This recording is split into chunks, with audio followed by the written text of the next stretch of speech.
Assalamualaikum warahmatullahi wabarakatuh. Waalaikumsalam. Kembali kita bertemu di acara podcast Maiwa TV. Kali ini kita kedatangan tamu istimewa yaitu Bapak Dr. Bahtiar SE MSI CPHCM. Ya, Panjang namanya. panjang.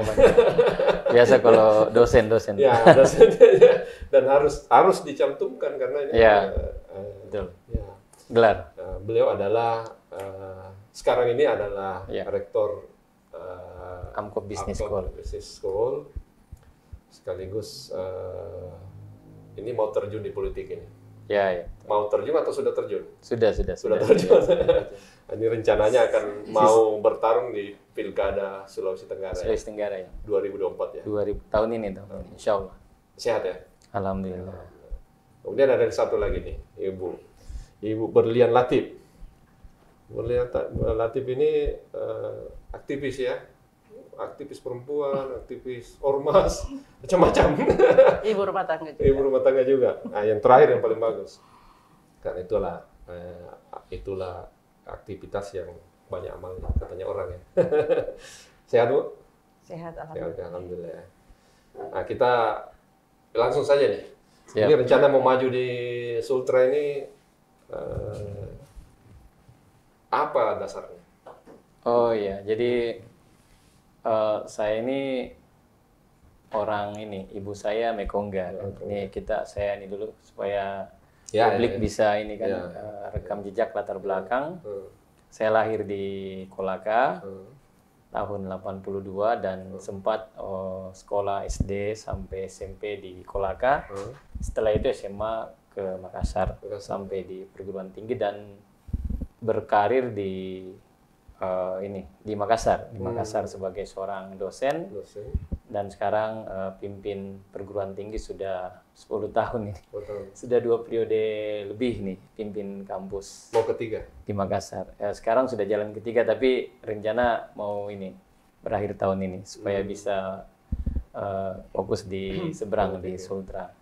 Jadi sebenarnya di Sultra ini selain kampung, dahulu memang waktu masih menjadi aktivis mahasiswa, saya memang pernah aktif di organisasi kedaerahan Ikatan Pelajar Mahasiswa Kolaka. Setelah itu bersama Pak Bahar Ngitung, mungkin tokoh juga di Sulsel.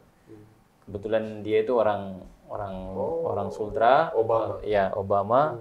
Saya sama-sama aktif di organisasi Badan Kontak Pemuda Mahasiswa Indonesia Sultra. Jadi memang dari dahulu selalu memang jiwa feodalisme ini di kampung ini kental dari dulu. Feudalisme Ya. dalam arti positif ya. Dalam arti yang positif. Jadi kesukuan gitu kan, kesukuan. Nah, sehingga 2019, 2020 ini sudah bismillah mau maju di Sultra di gubernur. Nah, memang selain mau pulang kampung, karena memang ini momentum untuk di Sultra kan ya semua masyarakat kan punya hak secara politik. Ya. Nah, jadi momentum ini kebetulan memang di Sultra itu tahun ini tidak ada petahana karena Pak Ali masih sudah 2 periode. Yang kedua Pak Wagub kan, ada Pak Wagub senior kita ini Pak Lukman. Ya saya dapat informasi beliau juga mau maju. Tapi yang jelas kalau posisi gubernur sudah tidak lagi. Oke, sekarang Pak Lukman sudah mantan wakil gubernur. Sekarang kan PJ gubernur Pak Andam. Nah, itu sebenarnya secara umum pertama persoalan momentum, yang kedua memang Sulawesi Tenggara ini memang harus dibenahi secara totalitas kan sebagai provinsi yang kaya sumber daya alam, baik itu nikel, destinasi wisata kelas dunia, perkebunan, pertanian, ada tadi kalau tambang itu ada aspal betonnya, ada nikelnya, bahkan dulu pernah di Bombane itu ada emas kan, ada emas, tetapi tidak berbanding lurus dengan Kesejahteraan. prototipe sebagai provinsi maju kan ya, seperti kesejahteraan, kemiskinan, bahkan saya itu agak juga Pak.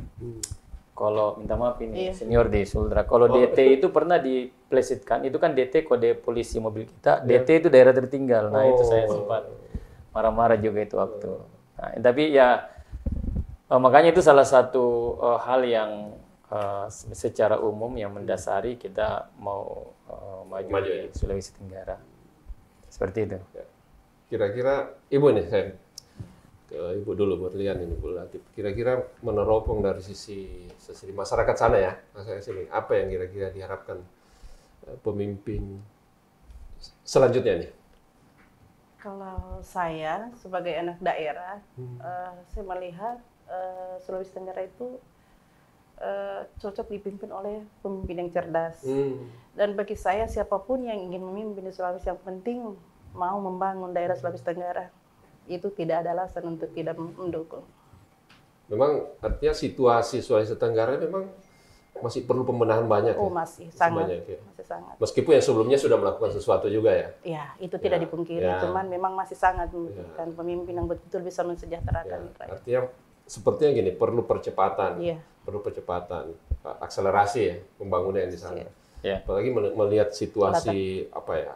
Sekarang seluruh sumber daya alam Sulawesi Tenggara sudah mulai dieksploitasi, tapi belum seimbang dengan pertumbuhan ekonomi masyarakat. Pertumbuhan ekonomi masyarakat. Bisa dicontohkan pengalaman-pengalamannya soal keterbelakangan itu? Kalau keterbelakangan di sana masih sangat banyak pengangguran, itu nomor satu. Betul. Terjadinya pengangguran karena lapangan kerja yang kurang. Memang tidak terserap dengan industri tambang? Sepertinya. Tidak terserap ya? Tidak terserap. Berarti itu kan soal keinginan politik ya? Iya, betul. Perempuan-perempuan di Sulawesi Tenggara juga latar belakang mereka itu masih betul-betul keterbelakangan, masih banyak. Padahal pendidikan bagus. Pendidikan bagus. Tapi sumber daya bagus. Cuma memang lapangan kerja yang tidak mendukung. Padahal sebenarnya struktur ekonomi yang ada di sana banyak sebenarnya perusahaan-perusahaan besar. Oh, banyak. Di Cuma sana tidak daerah tambang, tertampung. Pak. Nah, itu dia. Daerah tambang. Padahal penduduk juga tidak terlalu banyak harusnya yang istilahnya yang antri tidak terlalu banyak. 1,7 juta. 1,7 juta. Ya, kalau begitu apa yang diharapkan dari misalnya pemimpin baru di Sultra nanti? Kalau sebagai masyarakat Sulawesi Tenggara, ya pemimpin yang bisa membawa masyarakat Sulawesi Tenggara menuju kesejahteraan. Harus lebih berani. Harus lebih berani. Melihat latar belakang, saya mengenal beliau bukan karena mengenal secara langsung begitu dekat, tapi dari keseharian beliau saya melihat. Kira-kira ada syarat itu memenuhi Pak? Yang diharapkan itu? Insya Allah memenuhi. Insya Allah memenuhi. Apa contohnya? Contohnya beliau ini latar belakang dia kan seorang dokter unggulan, berbasis ekonomi. Terus beliau juga seorang pendidik sudah pasti. Daya juang juga cukup saya rasa ya. Tampan juga. Saya tadi di luar pembicaraan kita juga sudah tanya dia latar belakangnya. Beliau ini adalah putra masih seorang muda, Pak. tentara juga, masih ada daya juang. Masih energi gitu. Belum terkontaminasi. Belum.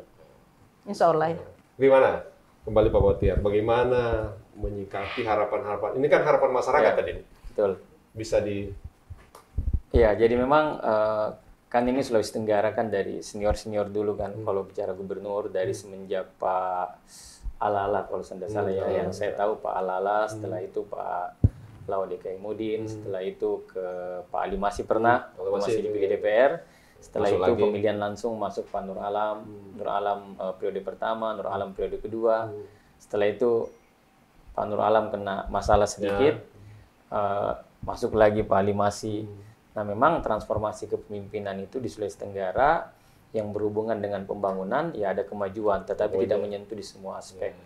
Nah, tadi udah disebut oleh Ibu Berlian tentang sumber daya alam. Jadi memang Pak, sebenarnya dahulu itu kan Sulawesi Tenggara itu terkenal dengan nikelnya. Jadi makanya kan dulu waktu tambang itu belum dieksplorasi kepada masyarakat bisa nambang, dulu kan masih dikelola oleh yang monopoli kan PT Aneka Tambang dulu. Jadi ada pabriknya di Pomala.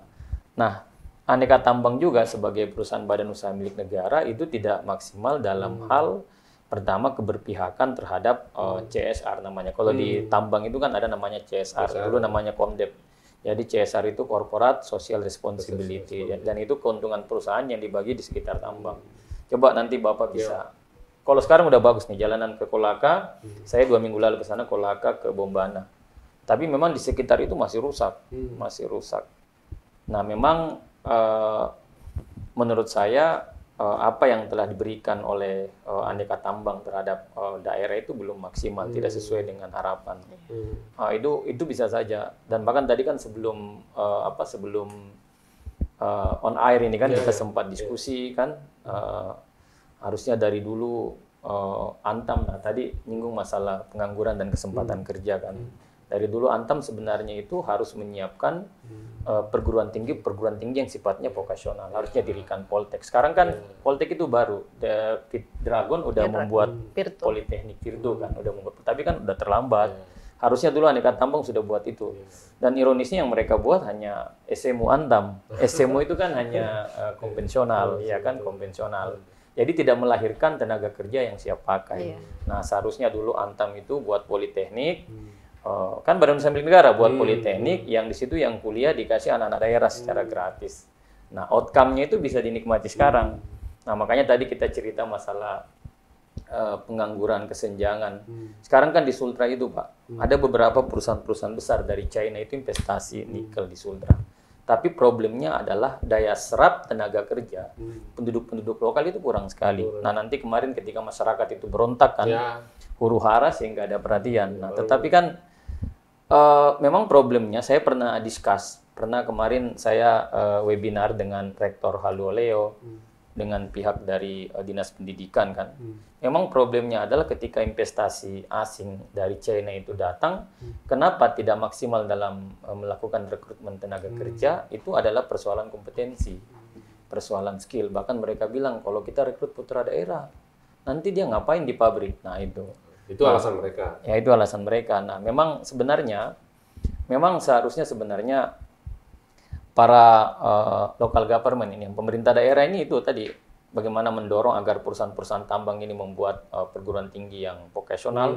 Vokasional itu politeknik, Pak. Itu efektif sekali dalam melahirkan tenaga kerja yang siap pakai. Yang kedua, memberikan scholarship siswa kepada anak-anak daerah, bisa S1, S2, bahkan S3 di luar negeri. Nah, karena kalau sumber daya manusia bagus, ya pastikan mereka akan di ini. Yang berikutnya memang juga posisi bargaining pemerintah daerah, gubernur. Kalau gubernurnya strong, gubernurnya kuat, pasti nggak ngapa-ngapain itu orang investasi. Nanti ini aja kalau konda rekrut putra daerah, nanti kita usir kamu. Ya, ini kan bahasa politik kan, bahasa politik sebagai seorang gubernur yang berpihak terhadap masyarakatnya. Nah, ini sebenarnya yang ini.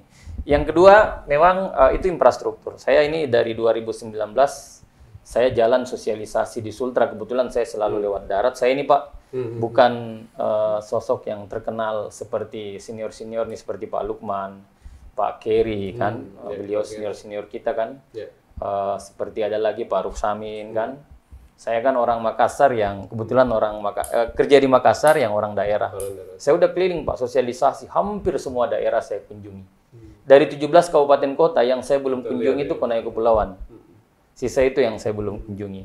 Nah, semuanya sudah saya kunjungi itu. Bahkan sampai di pelosok-pelosok dan lain sebagainya.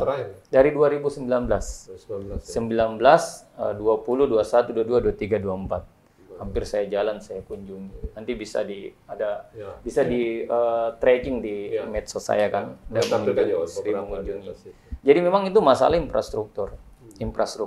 Saya pernah ke Kolaka Timur, ini daerah pemekaran Kolaka. Saya pernah kunjungi relawan saya di Lambandia. Itu kecamatan salah satu kecamatan yang paling padat wajib pilihnya. Sebelum Lambandia kita dapat namanya Ladongi. Itu jalanan rusak, Pak, kayak kubangan. Nanti bagus setelah ada bendungan yang presiden datang resmikan, baru dibangun. Tapi rusak, Pak. Di situ daerah padat penduduk.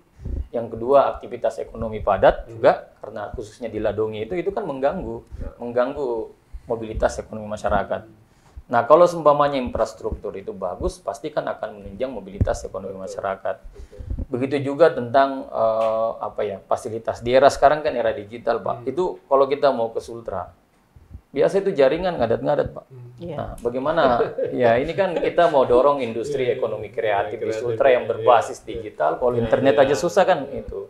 Nah itu tugas pemerintah daerah. Jadi itu dari sisi memang pertama infrastruktur, yang kedua itu adalah kesempatan kerja.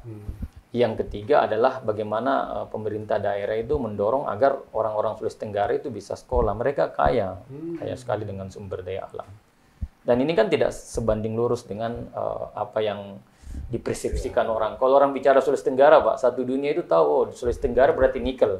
Berarti nikel itu industri. Yang kedua, Sulawesi Tenggara pasti aspal buton. Aspal buton itu industri. Kalau bicara industri, teorinya pasti tenaga kerjanya terserap, kemiskinannya berkurang, tidak ada ketertinggalan, tidak ada kesenjangan. Yang di sana ada kesenjangan, ada ketertinggalan. Nah inilah yang kita mau tata kelola agar masyarakat itu di Sulawesi Tenggara itu bisa menjadi tuan rumah di daerahnya. Jadi dia nggak jadi penonton. Saya tahu, Pak, saya ini asli Mekongga. Dah itu kasihan. Dulu, Pak, itu mindset. Dulu itu anak-anak karena ekonomi susah, begitu tamat SMA itu kadang-kadang mereka langsung ke kebun. Tidak lagi ke kuliah. Ya alhamdulillah sekarang sudah banyak perguruan tinggi kan di Sultra, seperti di Kolaka itu ada USN, di Bau-Bau ada Universitas Bau-Bau, Muhammadiyah juga banyak. Tetapi kan maksudnya keberpihakan pemerintah daerah itu dalam hal pemberian scholarship atau beasiswa kepada anak-anak daerah. Kalau saya sebenarnya harus memang orang bilang, Pak Batiar, saya sering masuk kampus di Unhalu, sering diskusi sama teman-teman tokoh-tokoh masyarakat. Bagaimana caranya Pak Batiar kita mau kasih beasiswa masyarakat kalau APBD saja kita susah, iya kan? APBD tidak ini. Nah ini kan makanya kan memang harus saya punya model, Pak. Saya punya model bagaimana pemberian scholarship kepada beasiswa kepada anak-anak daerah itu bisa kita berikan tanpa menggunakan APBD. Kita ada model, karena kalau kita mau ceritakan nanti panjang lagi kan, ya. Tapi kalau saya lihat ini kan berarti kan kerja keras ini kalau lihat ya. Kerja keras, Pak. Sulawesi Tenggara kerja keras. Kerja keras. Melihat problemnya tadi begitu kerja keras, banyak. Kerja keras. Makanya perlu dukungan masyarakat di sana.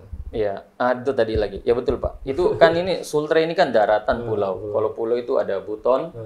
Ada Buton aja, Pak ya, Buton Bau-Bau kan udah dimekarkan nih, Buton Selatan, Buton Utara, Konawe Kepulauan. Iya, Konkep, ada Muna dua, Muna Barat. Muna ini kan sektor pertaniannya yang bagus, Pak. Nah, makanya pemerintah daerah harus mensupporting ini. Seperti bagaimana caranya masyarakat itu, petani itu bisa mendapat akses pupuk dengan mudah, ya kan? Kalau jambu mente itu dari mana itu? Jambu mente kan terbagi-bagi juga, Pak. Ada juga di kepulauan, ada juga kita di daratan, Pak. Saya di Kolaka itu di belakang rumah. Karena terkenal jambu mente dari sana. Mente. Nah, yang masalah juga, Pak, itu tadi saya bilang sektor perkebunan. Ada mente, ada coklat, ada cengkeh. Daya saingnya rendah karena nggak ada hilirisasi, nggak ada industrialisasi. Iya, jadi makanya memang kalau sumber daya alam banyak sekali. Nggak ada. Jadi coklat itu kan dulu waktu zaman-zaman saya, Pak, waktu masih SMP di Kolaka itu, tante-tante saya itu dagangnya coklat. Dan mereka bagus. Tapi kan ya seputar begitu aja karena tidak ada hilirisasi. Nah maksudnya makanya tuh saya mendukung agar memang sektor-sektor unggulan di Sulawesi Tenggara itu yang komoditasnya itu dibuatkan hilirisasi, dibuatkan industrialisasi supaya dia ada added value yang namanya kalau dalam ekonomi ada nilai lebih. Ada nilai lebih. Oke, saya kembali ke Ibu Berlian ini. Tadi itu katanya ada alasan bahwa tidak maksimal dipergunakan tenaga kerja lokal itu karena keterbatasan pengetahuan dan keahlian. Kalau Ibu rasakan itu gimana, Bu? Atau bagaimana pendapatnya soal itu?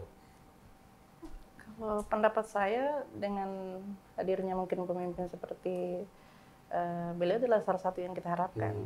Karena mendengar tadi apa yang sudah disampaikan beliau.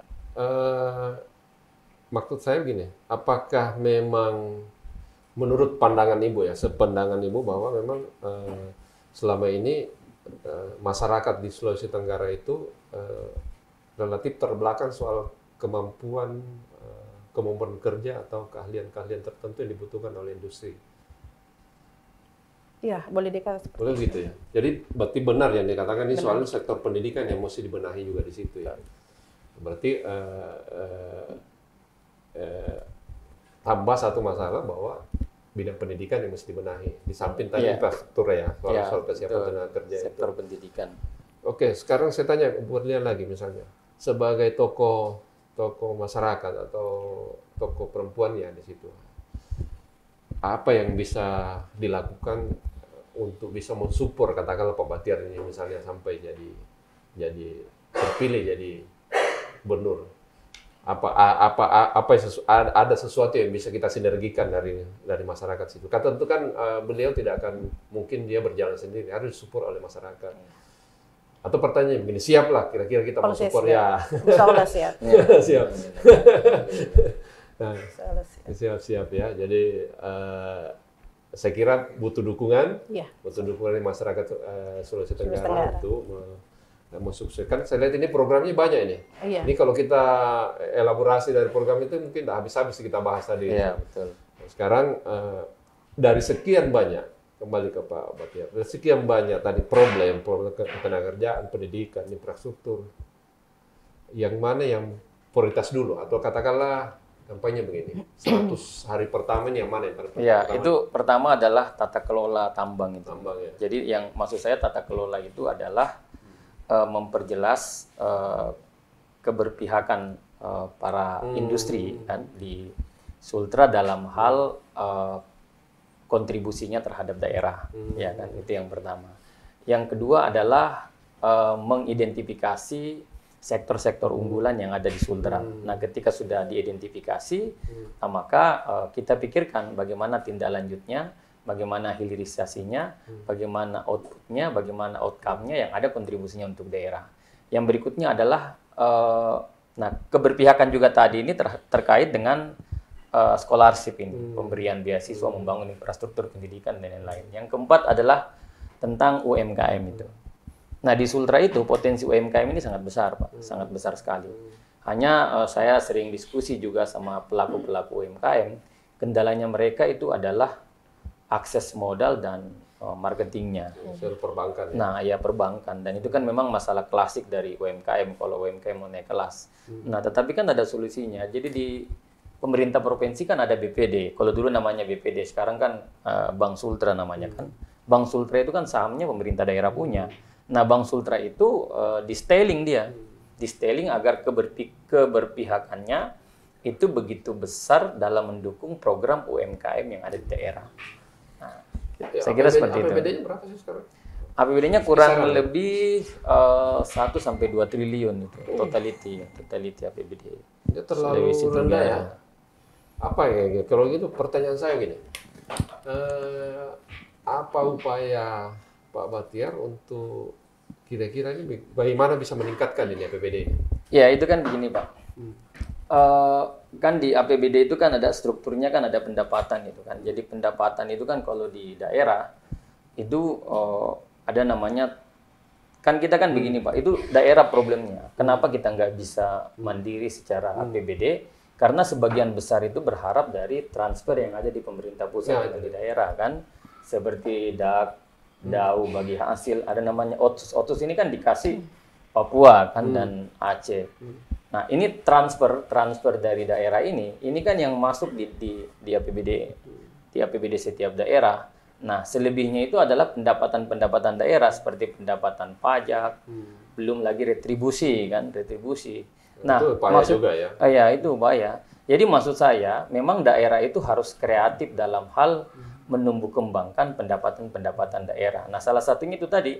Makanya rencananya sebenarnya yang pertama harus diatur bagus-bagus itu adalah sektor-sektor pertambangan yang ada di Sulawesi Tenggara. Itu jelas sekali tuh. Industriasinya besar. Kayaknya mungkin begini atau begini.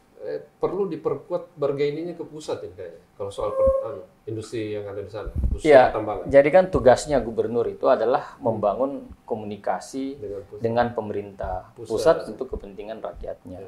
Pasti kan kalau kita bicara wewenang, gubernur pasti punya wewenang kan. Gubernur pasti punya wewenang. Makanya dia kan local government. Berarti ini pemerintah dekonsentrasi, perwakilan pemerintah pusat yang ada di daerah itu gubernur. Itu gubernur. Soalnya ini soal kemauan ya. Ya, political will. Karena kan gini, ini kan posisi misalnya pemerintah pusat. Pemerintah pusat kan punya juga anggaran yang bisa dialihkan ke tadi contohnya DAK, harusnya DAK pemerintah pusat betul. Harusnya kan bisa melakukan apa ya? Ya kalau bahasa biasanya kalau bernegosiasi kepada pusat supaya ini anggaran ini ditambah. Jadi kalau hanya berdasarkan pada APBD, saya kira agak kesulitan. Setengah mati Pak, setengah mati. Kalau lihat postur APBD, kan hanya Jakarta aja mungkin dengan Kaltim ya yang agak styling sedikit. Yang lain sebenarnya semua masih mengharap ke pemerintah pusat. Jadi semacam harus ada keberpihakan. Iya, keberpihakan. Keberpihakan pengertian begini ya. Kalau misalnya dapat 2 ya tambah 3 lah. Iya. Tapi sebenarnya kalau Sulawesi Tenggara itu, kalau kita tata kelola dengan bagus itu, sektor tambang itu bisa surplus. Dan bisa daerahnya bisa maju. Daerahnya bisa maju. Bayangkan aja kalau bicara nikel, Pak. Belum kita bicara, itu nikel itu kan Sulawesi Tenggara. Yang kedua itu ada investasinya Pak Haji Izam itu kan, itu menurut saya itu bagus. Yang John Lin itu yang di Bombana, itu daya serap tenaga kerja lokal itu bagus sekali. Tapi memang problem kita ini tambang nih Pak. Tambang ini kan dia explore. Explore itu kan harus ada namanya reclamation cost, iya kan. Jadi kalau kubangan itu kalau dia gali kan ada reclamation cost. Harus tutup lagi. Makanya itu di Sultra, kalau hujan-hujan gini sedikit langsung banjir itu Pak. Tapi ada gampangnya biasa yang gitu, bukan di Sultra tapi kalau sudah digali supaya tutup lagi deh, sekalian dibikin kolam. Iya. Industrialisasi besar juga ada apa Virtu Pak ya, Bu ya, apa Dragon. Ada banyak lagi perusahaan-perusahaan industri itu serapan tenaga kerjanya besar sekali. Nah, harusnya dapat gini, saya mau tanya. BUMN juga Antam kan ada, dia udah bangun di Pomala, ada juga di Konawe Utara kalau saya nggak salah. Pertanyaan saya gini, dari sekian banyak industri tambang itu, sebenarnya pemerintah daerah dapat apa sebenarnya? Mereka kan dapat royalti Pak. Namanya dapat royalti, yang kedua pendapatan negara bukan pajak kan, itu kan salah satunya dalam sektor itu. Dari hasil itu. Iya sebenarnya sebenarnya harapan kita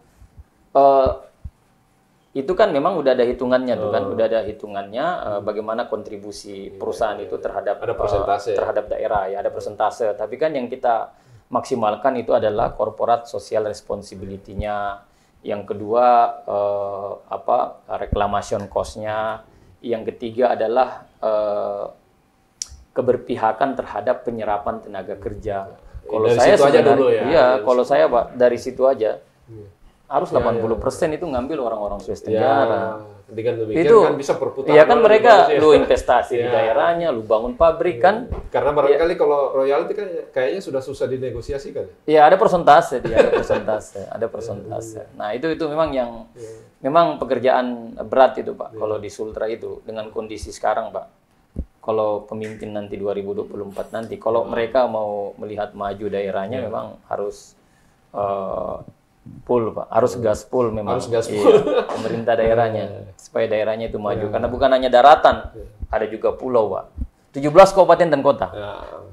Ibu Bu Berlian, dari paparan ini tentu belum bisa mewakili semua apa yang visi misi dari beliau ini. Dari paparan singkat ini kira-kira optimis nggak mau bisa tercapai keinginan masyarakat sana?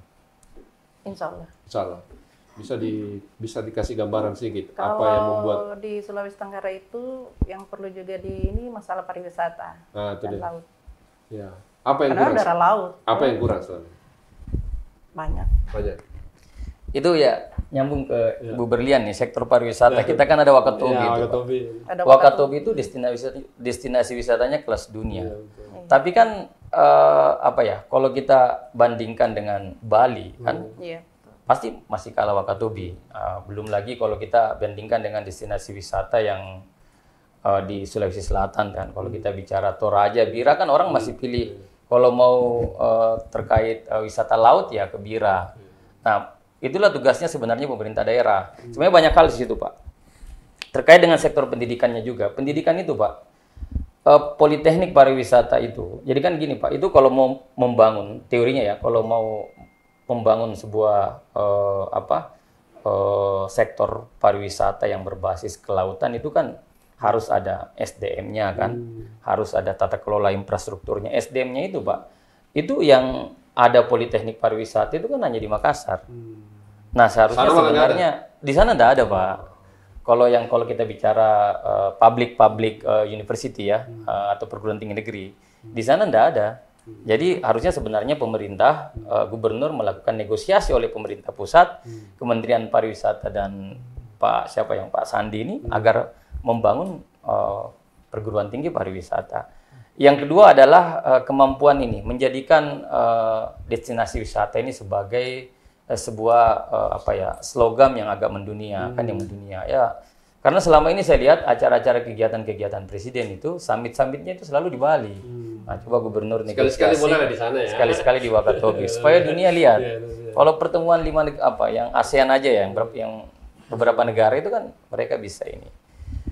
Mungkin soal akses mungkin ya Pak? Enggak juga sih. Sebenarnya kan kalau kan di sana udah bisa pesawat kan, udah bisa langsung pesawat sampai. Tapi tidak. Saya pernah ke Wakatobi itu transitnya di mana? Di Kendari. Kendari baru ke Wakatobi. Kecuali kalau kita di Kendari bisa langsung flight ke ini. Itu pun flightnya tidak tiap hari. Seminggu ini. Tapi kan memang pertanyaannya kan kalau kita pemanya gubernur negosiasi sama pihak pihak penerbangan atau industri penerbangan, ya tugasnya gubernur kasih subsidi kan. Nah, kalau ditanya duitnya dari mana, nah inilah gubernur ini harus punya karena penerbangan dan travel tata kelola. Dia lihat seberapa banyak orang kan. Iya, makanya kan kita harus subsidi Pak. Harus subsidi. Makanya harus disubsidi. Tugasnya gubernur itu. Nah sekarang duitnya dari mana ya? Itu ditata kelola bagus-bagus nih. Sektor-sektor komoditas kita, sektor-sektor unggulan kita. Wah, ini karena kalau seumpamanya bisa flight langsung ke Wakatobi, saya yakin akan menjadi destinasinya bagus sekali itu Pak. Wakatobi itu kelas dunia Pak. Karena kelas soal dunia. Keterkenalan, ya saya bukan orang Kendari tapi tahu sekali. Bahkan bercita-cita. Sampai sekarang belum terwujud Bu. Insya Allah terwujud 2024. Ini soal akses ya. Itu salah satunya ya Wakatobi dan banyak lagi sektor-sektor wisata di Sulawesi Tenggara yang bagus sekali. Hanya memang ya kan sebenarnya kalau pemerintah tidak mau repot ya bergaining dengan swasta. Bergaining dengan swasta. Tapi bergainingnya itu harus jelas. Harus jelas jualannya, harus jelas kontribusinya untuk daerah, harus jelas rekrutmen tenaga kerjanya harus jelas dan lain-lain. Dan itu memang ya tugasnya gubernur sebenarnya. Oke, sekarang itu pariwisata. Sekarang ke infrastruktur. Infrastruktur itu saya belum tahu persis karena kan saya biasanya ke Kendari langsung Kendari. Kalau di daerah-daerah itu, kalau saya lihat gambarnya beberapa daerah itu masih tertinggal soal jalan ya, banyak yang rusak. Kalau sebagai tokoh masyarakat, Ibu lihatnya gimana Bu? Masih banyak jalan yang rusak. Iya, betul itu. Itu jalan-jalan nasional, kabupaten atau? Kabupaten. Banyakan ya? Bahkan nasional. Nasional ya. Itu kan masalahnya apa kira-kira kalau Pak? Iya, saya pengalaman kan selalu ke sana kan. Jadi memang problem itu jalan desa yang dibiayai oleh APBD kabupaten kota, APBD kabupaten ya, dan jalan provinsi yang dibiayai oleh APBD provinsi. Nah itu memang rusak Pak, parah sekali dan itu akan mengganggu mobilitas ekonomi masyarakat. Pasti. Ya, itu ada video saya lagi di mana daerah Kolaka, bukan ini Pak, ada Kolaka perbatasan Bombana dengan Kolaka bagian selatan. Itu jalannya belum diaspal. Bahkan tanah ada video saya tanah. Yang berikutnya juga di Kendari, Pak. Masuk kota Kendari, ibu kota provinsi nih. Saya mengunjungi Universitas Sulawesi Tenggara. Hanya nggak ada di sini, ada di medsos saya. Saya bertemu rektornya, jalanan itu rusak, Pak. Agak ironi ya. Masih ini, dia belum aspal bahkan. Ya, jadi ini ibu kota provinsi. Provinsi yang penghasil tambang nikel dan emas, tapi jalannya masih. Jadi memang infrastruktur itu sangat penting sekali. Karena kalau orang itu juga tidak mau investasi, Pak. Kalau seumpamanya tidak didukung oleh infrastruktur yang bagus. Yang kedua adalah mobilitas ekonomi masyarakat itu terganggu. Akses orang untuk secara ekonomi terganggu. Belum lagi mobilitas warga untuk melakukan aktivitas sehari-hari itu akan terganggu. Ya, dan memang tugasnya harusnya Sulawesi Tenggara ini itu infrastruktur sudah tidak ada masalah lagi. Nggak ada masalah lagi. Kalau memang belum aspal minimal pengerasan lah. Iya. Tapi harus aspal sebenarnya karena kan ada buton kan? Ada buton pengaspal. Ironinya itu Pak, itu hampir semua daerah Pak. Yang bagus itu kalau saya pernah satu kali dari Konsel ke Buton Bu. Saya lewat darat tapi nyebrang naik ferry 30 menit di Buton Utara itu bagus Bu. Tapi jalan yang porosnya aja dari Buton Utara sampai di bau-bau itu jalan nasional itu bagus. Karena memang jarang trek di situ. Ya proses lah ya. Jadi ini artinya begini, proses perbaikan itu, pembenahan itu semuanya mungkin sudah dilakukan. Cuma mungkin akselerasinya perlu Tapi kayaknya enggak juga sih Pak. Memang tidak ini karena kalau itu jalan nasional itu yang saya maksud itu jalan nasional. Tapi yang terasa itu yang di daratan. Itu pun di Buton belum kita masuk di Buton Utara, belum kita masuk di Buton Selatan. Itu banyak juga problem infrastruktur di situ. Belum lagi kita bicara pulau sebelah lagi Muna. Terus gimana nanti nih? APBD-nya cuma 1 sampai 2 triliun? Itu bisa, makanya kan Pak di mapping bagus-bagus, dihitung bagus-bagus bagaimana kemampuan APBD. Kalau yang menjadi jalan nasional, tugasnya gubernur melakukan negosiasi dengan pemerintah pusat. Yang kedua, kalau seumpamanya APBD-nya sudah styling, tidak bisa lagi membiayai hal-hal yang terkait dengan hajat hidup masyarakat Sultra, ya melibatkan swasta. Nah, swasta ini ya pelaku-pelaku industri. Artinya pemerintahnya harus kreatif ya. Harus kreatif dan strong, Pak. Ya. Strong ya. Karena kalau cari mitra-mitra bisnis di luar harus rajin, kreatif gitu ya. Memang jadi kepala daerah harus begitu. Kalau Sultra memang tidak bisa setengah-setengah. Jadi kalau pemimpinnya nanti ke depan ini pertama nggak punya gagasan yang konstruktif, nggak punya visi, dia nggak tahu apa yang dia mau kerja, bilang aja pokoknya kalau saya jadi gubernur nanti masyarakat sejahtera. Nah, sekarang bagaimana cara kesejahteraan? Sejahteranya gimana? Ya itu lagi problem. Pertanyaan masyarakat caranya bagaimana? Ya. Memang harus Pak, harus transformasi kepemimpinan. Karena kita sudah lama ini jadi, termasuk saya ini orang daerah Pak yang merasakan bagaimana susahnya itu di Sulawesi Tenggara, dan ini harus kita kalau bahasa saya kalau di Sultra harus kita rebut ini transformasi kepemimpinan agar kita semua bisa maju ini sama-sama, bisa sejahtera, bisa jadi tuan rumah di daerah sendiri. Oke, Ibu kembali ke Ibu Berlian ini. Apa yang Ibu tahu tentang Pak Batiar? Banyak yang saya tahu. Ini contohnya? Contohnya, beliau itu adalah figur memang yang diinginkan untuk menjadi. Ini sudah lama kenal ya? Saya sudah mengenal beliau. Apa-apa ya? Dari media. Gitu. Jadi artinya bisa diandalkan lah. Bisa, insya Allah bisa. Ada tagline-nya dokter unggulan. Terunggulan. Masih muda sudah dokter ya? Masih muda, energi. Energi ya. Nah, itu harapan saya kira itu ada modal awal. Tentu modal itu kalau tidak dikelola dengan baik tentu tidak akan maksimal. Salah satunya adalah mungkin supporter dari masyarakat. Masyarakat Sulawesi Tenggara. Gimana nih kesiapan Sulawesi Tenggara menghadapi atau begini menghadapi pergantian kepemimpinan? Kira-kira siap nggak masyarakat situ untuk berkolaborasi dengan masyarakat Pak tetap akan siap. Siap itu. Beliau ini kan sudah bekerja juga selama kurang lebih 2 tahun. 4 tahun. Dari 2019 ya. 19. Iya. Dan itu terasa Bu ya? Oh, terasa. Apa ya kira-kira? Bagaimana sambutan masyarakat? Sama masyarakat itu. Istilahnya begini. Istilahnya kalau masyarakat bilang ini kayaknya lain. Lain dari yang lain. Kan nanti Pak nanti kan ada prosesnya kan. Nanti kan ini proses politik. Nah, kita bersosialisasi kan, apalagi saya ini bukan petahana, tidak berkarir di Sultra kan, jadi makanya ya saya beda dengan calon lain yang mereka sudah terkenal. Saya ini kan orang belum terkenal, makanya dari 2019 kita jalan sampai ke kampung-kampung, desa-desa.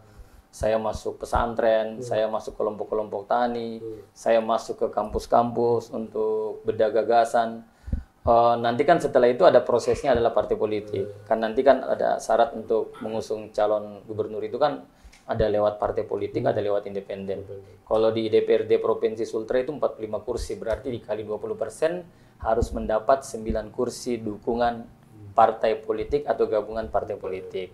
Nah, tetapi insya Allah proses itu akan kita jalani, dan saya yakin partai-partai di Sulawesi Tenggara itu khususnya ya, dan di Jakarta pada umumnya pasti mereka juga punya hati nurani dalam melihat pemimpin itu dengan bagus. Sudah lakukan pendekatan? Iya, yang kedua juga kita sudah menyiapkan juga independen. kita juga sudah menyiapkan KTP sekarang lagi on progress itu untuk antisipasi. Jangan sampai trouble di parpol. Cadangan. Oh iya. Kan kalau parpol itu kan ya banyaklah pendekatannya. Saya yakin di partai politik itu masih ada idealisme.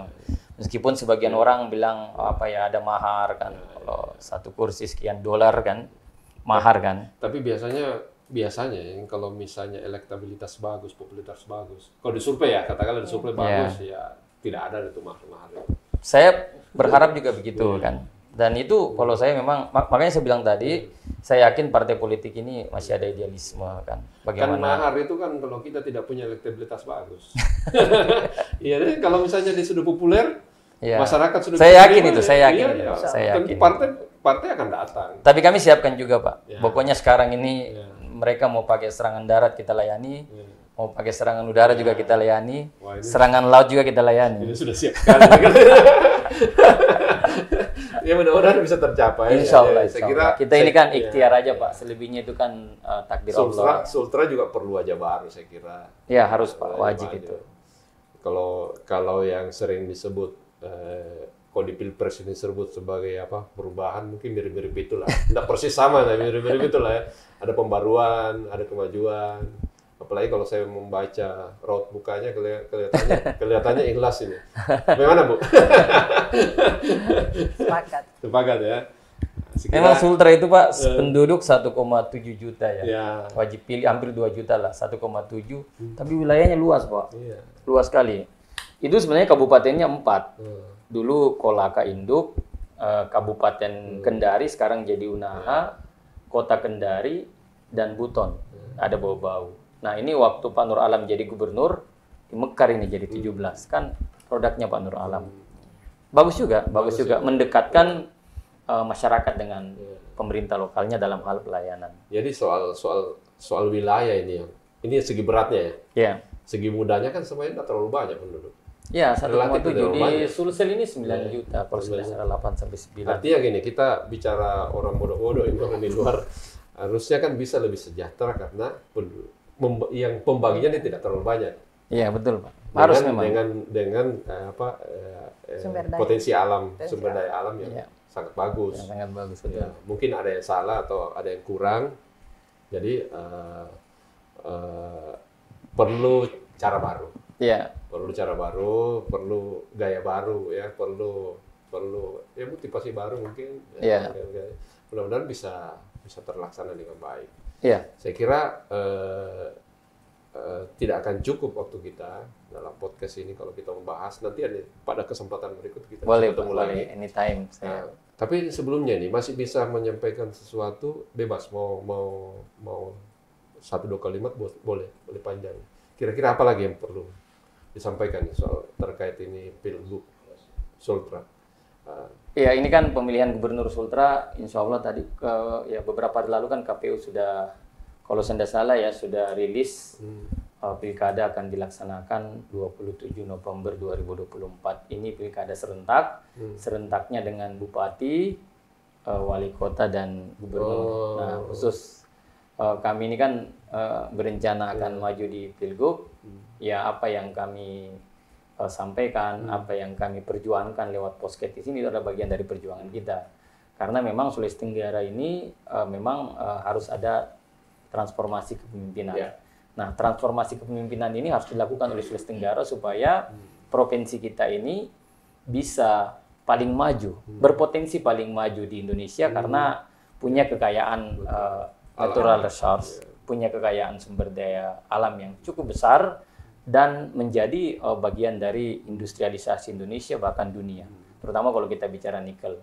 Jadi sekarang ini ada di stakeholder dan di kurang lebih 2 juta masyarakat Sulawesi Tenggara yang akan menentukan nanti masa depan pemimpin kita di Sulawesi Tenggara, khususnya di gubernur.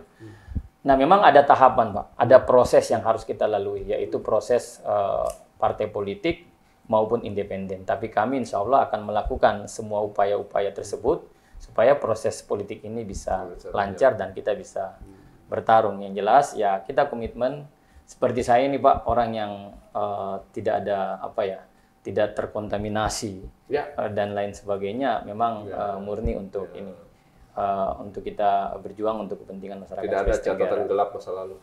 Tidak ada catatan gelap masa lalu. Dan ya kita siap bertempur lah Pak kan. Ya kalau orang bertempur itu kan itu tadi kita mau lewat darat kita layani, lewat darat kita layani, laut juga kita layani. Saya masih mau kembali lagi, tapi saya ke ini sesi terakhir nih, Bu Berlian nih.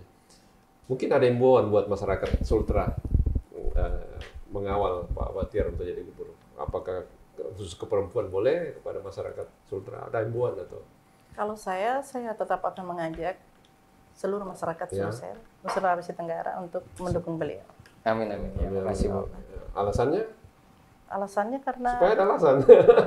Alasannya karena beliau adalah figur yang diharapkan. Nah kan gini, ibaratnya gini, kalau Ibu menyampaikan ke saya tentu saya tanya apa alasannya. Alasannya itu. Kalau bahwa dia adalah figur yang bisa diandalkan dan kita butuh figur yang kalau butuh lebih lengkapnya seperti yang disampaikan tadi itu. Terakhir, apa yang mau disampaikan kepada masyarakat? Ya ini butuh doa dan supporting nih masyarakat secara moral. Secara moral, proses ini kan kurang lebih insya Allah 11 bulan mulai dari Januari. Masih ada waktu yang panjang. Insya Allah mudah-mudahan doa masyarakat Sulawesi Tenggara ini proses yang kami lakukan ini lancarkan. Tadi seperti saya bahasakan negosiasi partai politik.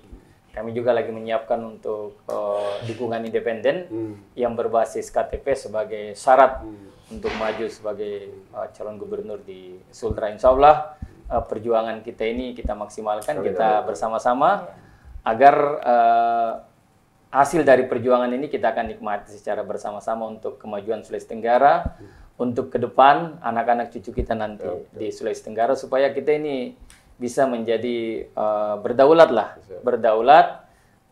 bisa menjadi tidak menjadi penonton di provinsinya sendiri untuk kemajuan dan kesejahteraan masyarakat Sulawesi Tenggara. Saya kira begitu Pak. Bagaimana Bu? Cocok jadi gubernur ya? Cocok, pas ya? Membanggakan kalau jadi gubernur ya? Sudah ada aura gubernurnya ya? Amin. Saya kira ini nanti pada waktu kesempatan lain kita bisa bincang secara lebih luas. Dan mudah-mudahan ada manfaatnya. Saya kira podcast kita cukupkan sampai sekian. Sampai jumpa pada kesempatan berikut. Saya Andi Ilham Malabirang. Assalamualaikum warahmatullahi wabarakatuh. Waalaikumsalam warahmatullahi wabarakatuh. Terima kasih Pak.